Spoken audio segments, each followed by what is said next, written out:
Guys, welcome to the Dine at Home cook-along week 2, the end of January. Guys, I just want to say, as I always do, and I repeat myself all the time, and listen, I've got to say thank you.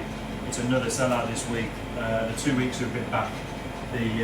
Honestly, the emails and the bookings coming in have been absolutely phenomenal. So I can honestly, and I really want to say thank you so much, because I was a little bit sceptical when we came back this year. I didn't know if people thought the Dine at Home thing was just because of sort of a 2020 sort of COVID thing. It's not, it's a fully established business. And I want to thank each and every one of you that continue to support us.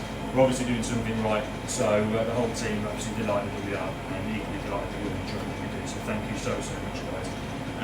Enough of the soppy stuff. I just want to say thank you to the few friends and family who have ordered the box this week. So obviously Adam, Amy, Alfie as well, Nikki, JP, Kirk's having one of my best friends is having one this week. Paul, loads of people are having boxes this week, guys, so thank you so much for your support as well. You never ask anything of me, and I appreciate that massively. So, okay, end of the soppy stuff I said. So, let's crack on with this week's Dine at Home. Big push this week for the prepping. Me and Mike have worked our little socks off quite a bit more than what we'd anticipated, I think, with this one. But listen, it makes your life a hell of a lot easier, so it's all completely worth it. And also, this obviously week is the vegan week, so I'll be cooking the meat menu. But as I cook it, I will tell you, for the vegans, obviously, who have the box this week, I'll tell you exactly how to go about it. Some of the garnishes are very similar, if not the same, anyway, so nothing to worry about. So, Dine at Home, we have tweaked the bread this week. So normally we serve it as a milk loaf. This one we replace the milk with water, and we replace the butter with oil. So essentially it's the exact same loaf, but the fats and the water and the liquid content has obviously changed. So this is a fully veganised Dine at Home Cotswold crunch loaf. Exactly the same, 5 minutes into the oven, make sure it's nice and hot, and leave it as well for a couple of minutes just so the moisture of the inside of the bread makes it all nice and fluffy inside. This is our Dine at Home signature Marmite butter. Obviously it's absolutely freezing outside, guys, so please make sure you pop that into a nice warm place to keep it nice and soft. The vegans are like we'll give it a go at making our own Marmite hummus. So a little bit of feedback on that would be incredible. We've literally made a hummus with obviously chickpeas, tahini paste, a little bit of lemon juice, a little bit of garlic, and then we've just bound in a little bit of Marmite as well. So hopefully you enjoy that, guys. Treat that exactly the same. Obviously I'll have the hummus straight out of the fridge personally, but again you can have it at room temperature if you would like. Straight to the start then, guys. Gyoza, one of mine and Mike's favourite things to prep. We give you 2 each. We've done a shiitake style black bean for the vegan menu, and we've also done a minced chicken with black bean for the other menu, for the main menu. So I'm going to show you one of each. They're exactly the same, guys. We've steamed them for 5 minutes already. So that's the mushroom one, which is really dark and quite soft. And then that one is the chicken one, which obviously a lot firmer because the chicken is obviously fully cooked, so it's going to be quite firm. We cook them exactly the same way. I've also put on the instructions, guys. You can cook them 3 ways essentially. I'm going to pan fry them in a little bit of oil, and then I'm going to personally finish them off with butter. That's totally down to you, obviously. And obviously for the vegan menu, do not do that. But equally, you can either heat it up in the dashi, which you're obviously given. Some will have pots of dashi like this, like this, or you'll have a backpack of dashi like that, depending on how we've obviously local people, local deliveries will have it in a container. Courier deliveries will have it in a backpack to save any leakages. But you can heat them up in that, or you can heat them up. You can steam them in your steamer if you have a steamer at home, or you can put them into boiling water and cook them and reheat them separately. It doesn't matter. Just treat them with a little, just treat them nice and gently, because they are pasta. They will break. They will split. So just don't be too harsh with them. But in the frying pan, once they crisp up and caramelize, they go delicious. It's a nice added texture to it as well. So this is your roast chicken wing. We use chicken wings. This is a roast chicken wing dashi. For the vegan menu, we'll have a shiitake dashi. So essentially, we just dry some shiitakes and infuse that in with the seaweed stock. Seasoned it exactly the same way. A beautiful spring onion oil, which essentially the actual sort of natural pectin of the spring onions have sort of set it a little bit. So make sure you get that out of the fridge a good 15-20 minutes before. A shiitake ketchup, which is just literally shiitakes, some shallots, some garlic, and some veg stock that we season with soy and sherry vinegar, so it's quite acidic. And then this is a pickled piece of mouli, which I'm going to leave it to your capable hands of slicing nice and thinly, which I'll show you later. So guys, to reheat it, I'm just going to talk you through. I'm not going to show you because it's super simple, and it's obviously up to you. So you can reheat it either way that I've just shown you, or like me in a frying pan, a little drop of oil, and literally just colour it up nicely. That's all you've got to do. Colour it one side, colour it the other, follow the instructions, and it will do you no wrong. So I'll join you in 5 minutes, guys. When I've done this, I'll bring everything together to the plate, and you can see me finalise that dish course. So see you in a little bit. Okay guys, so it's been about I would say about 3 minutes, so I'll do about 1.5 minutes on either side. I just put a little bit of butter in at the end, and if you can see, you can sort of see they've really started to colour up beautifully, crisping up on both sides deliciously, and they obviously look like a sort of gyoza. So again, the butter is certainly, you don't need to put butter in at all, so obviously the vegan menu there, if you're thinking you're missing out on any way, you're certainly not, guys, trust me, it's just a little bit of butter that I like to finish with, more French than anything else. So the dash has been brought up to heat. I never boil the dash, I bring it up to sort of about 80 to 85 degrees. Obviously you don't know what that temperature is at home, and neither would I. It's just as soon as it starts to sort of steam on top, just bring it off. You don't want to boil it. As soon as it starts to steam quite heavily on top, like it is doing now, just bring it off. You want it sort of cup of tea sort of temperature, essentially. You don't want it boiling hot. But what you will see is some of the seaweed sediment, you'll see it start to sort of almost connect at the bottom. Don't worry about that at all, it's absolutely perfect. It's passed through a muslin cloth. There's those very fine sediments will just pass through as well. There's nothing to worry about at all. So your shiitake ketchup is nice and hot. The oil is now completely sort of melted, I suppose, but the pectin comes to room temperature, so it's absolutely perfect. You get a little wedge of mouli like this. Cut it as thinly as possible. That's all you want to do. Just nice discs, as thinly as possible. This is for 2 people, so you want to aim to get about four slices each, just like that. And these are super intense. We just cut the mouli, the pieces of mouli with a little bit of, with an apple core, so these those perfect sort of discs. But just every now and again, you just want a little bit of the zesty sort of pickle. So this shiitake ketchup is for 1 person. Just try it before, guys. It is like ketchup, so it is quite intense. A little spoon. This is how I would obviously plate it. The joy of dining at home is you can plate it however you like. Get your culinary juices flowing. Make sure you tag us in any of your creations as well. So, and I'll just pop the gyoza on the top, and this sort of encourages you to sort of have to sort of eat it, sort of go into the plate and sort of break it all apart. Sort of encourages you to do that. A little bit of the mouli in and around as well. And the dash, just be very careful with the dash when you pour it. I would recommend to put it into a little into a jug and serve at table side. You don't want it to curdle with the shiitake ketchup. You want to keep the dashi as clear as possible. I always give so much dashi, it's because I absolutely love it and it can be used. It's so versatile. You can use a nice little warm tea the next day, or if you like to use it as a stock to enhance things, if you want to cook a risotto or whatever. It's just super versatile. So if you have any left, I literally made it today on Thursday. So you've got at least a week on it, guys. You haven't got anything to worry about at all. And then finish it up with your beautiful spring onion oil. Adds a little bit of vibrancy to the dish, and equally visually and equally flavour-wise as well. And there we are, 2 beautiful gyozas with shiitake ketchup in the bottom, with your pickled mouli discs, your beautiful dashi, which is chicken wing dashi with this one, and your spring onion oil. And please try and get as much on that spoon as you possibly can, and hopefully it will really get your taste buds flying. And welcome to the main course, which I will see you in a few minutes after you've enjoyed that for your main course. Okay guys, so I hope you enjoyed your starter. If that hasn't got your taste buds going, to be honest, I don't know what will. So I hope you really enjoyed that one. So on to your meat main course, guys. Your blade of beef. Obviously you'll have 1 piece, this is 2, you'll have 1 piece obviously each with your blade of beef. All the hard work's been done for you.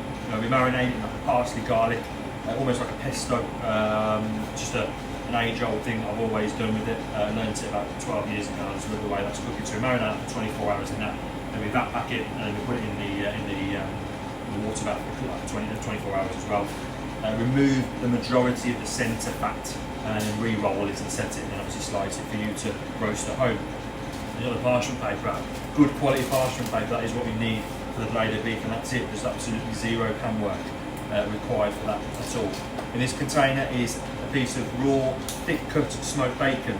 Guys, I'm not going to tell you how to cook smoked bacon. It's totally up to you. If you would like to do that in the frying pan, please do so. If you want to do it with the grill, if you want to do it in the oven, it's totally up to you. So the instructions say to put it on the same tray as your beef and your shallot and cook it for 12 minutes in the oven. Do that. If you want to grill it or pan fry it, it's totally up to you. It's a piece of bacon. I want to get that sort of nostalgic sort of bourguignon flavours together. We've got the onion, the mushroom, essentially you've had with the starter, but we've also roasted an awful lot of mushrooms up with the sauce, so you get that sort of foresty sort of mushroom flavour with the sauce. The bacon's there, the beef's here, a beautiful smoked potato puree to add that nostalgic smoked potato deliciousness.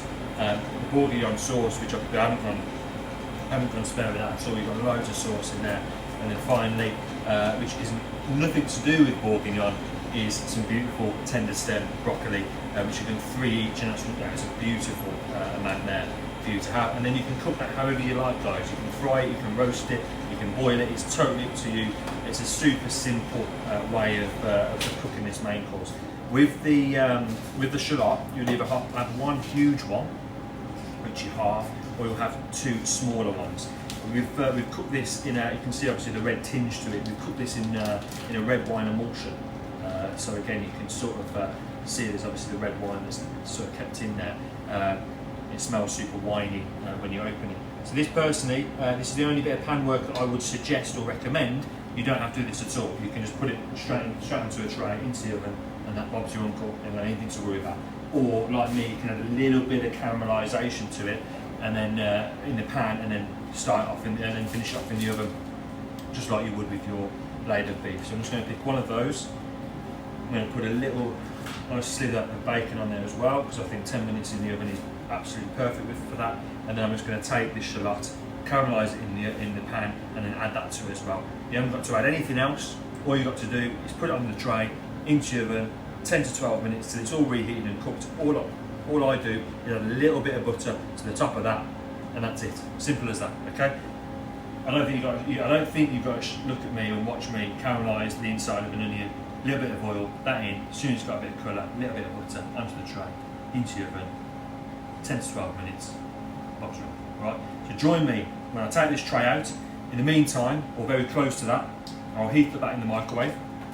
I'll pop a little bit of sauce in a pan, and I will reheat these. I will probably pan fry them, but you can boil them, steam them, roast them in the oven, anything you want. So see you in about 10 to 12 minutes.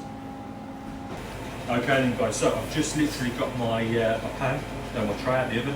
So you can see, beautifully roasted clay shallot, beautifully soft, super soft blade of beef, beautiful roasted piece of bacon, and I've just literally, with the broccoli, I put them in halfway through. So I actually put this for 12 minutes. 6 minutes, I put the broccoli that was pre-blanched, obviously the butter had melted, so I popped that onto the tray, so I turned it all in the butter, and just left it there on the tray, boom, boom. 6 minutes later, shallot, anything else, beautifully caramelised. Super simple, right? So there we are. You can hear my sauce. There we are, you can hear my sauce, everyone can hear my sauce. Look at that. Beautiful ball, flat, oh, wow, so beefy and strong. So, and then the smoked potato puree in the microwave for 30 seconds, you'll see, keep this between us, alright?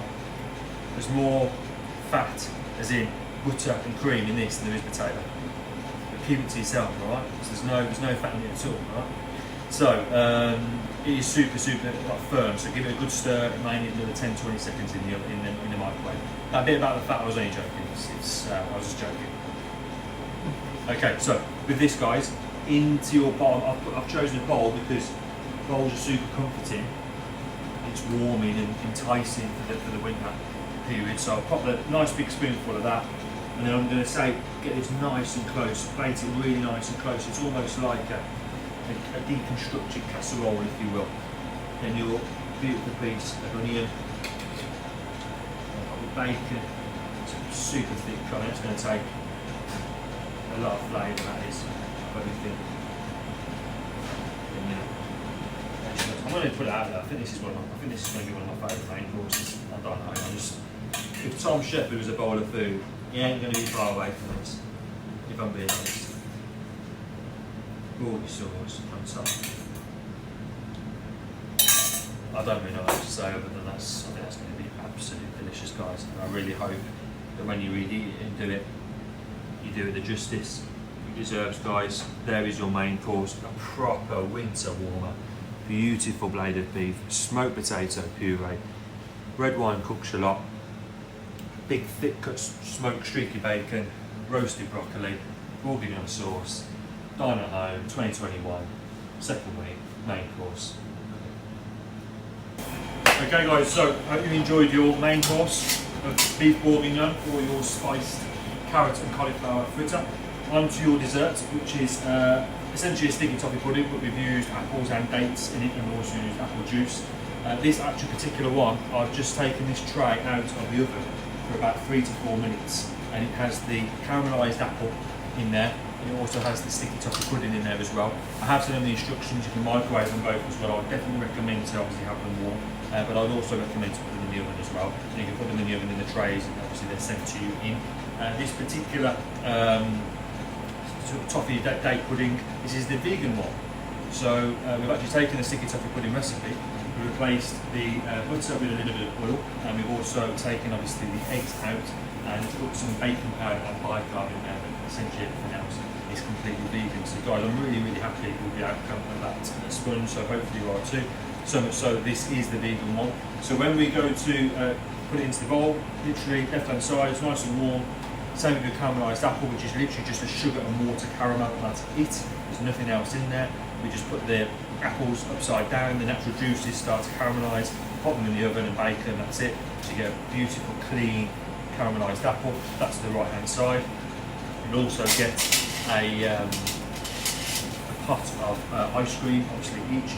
If it does melt, if the couriers, if it just starts to soften and melt, it has stabilisers in them, so just pop it back into the freezer, and then equally follow the instructions to put it out a little bit sooner. You can scoop it, it doesn't have to be a ploosh when you get it. If it's melted completely, just pop it back into the freezer, and it will set up just as it was when obviously we set it up here. I'm going to take a little spoon out of here for ease, because I portioned them all up. Pop that on the right hand side. This is a vanilla custard ice cream. This one again is the one that is vegan. I've used soya milk with this one, and also Alpro cream, single cream that you can get. And I think the texture and the flavour is absolutely delicious. It's something that I will 100% look to use in the future for the restaurants, without a shadow of a doubt. It's a much more cleaner product in my opinion. This is also the vegan caramel, which is essentially super simple. It is caramelised sugar and a little bit of water, finished off with a single Alpro cream. That's it. Super simple. It is a little bit loose, but when you heat it back up, it is absolutely delicious. I'm just going to spoon that right on top of everything as well. Reduce that a little bit more than I normally would. And that, guys, is the finish off to your second week of Dine at Home, which is a beautiful sticky dates and apple pudding with caramelised apple, vanilla custard ice cream, and your caramel sauce. Your vegans have got exactly the same thing, so hopefully you enjoy that as well, guys. Which basically leads me on to first ever for us. We've done a fudge, which is notorious with Dine at Home, but this one is 100% cacao. It's a Valrhona chocolate that we use, and we've used creamed coconut instead of butter, and we also use a caramel again, obviously sugar and water, and we think it's absolutely delicious. We'll definitely bring this on the menu again. Always learning. Super pleased we've done a veganuary menu, because essentially it's using products that we wouldn't normally use, and I certainly wouldn't use, so it's enlightening me into the use of those products as well, which is great. I really hope you enjoy that with a little bit of sea salt and any particular digestive that you like as well. And that concludes our second week at Dine at Home for January. Guys, thank you so much for all the support. We've only got a selected number of boxes ready left for next week, so please, if you like what you see and equally like what you've eaten, please order for next week. Otherwise, have a fantastic weekend. Stay safe, dine at home, and love to you all.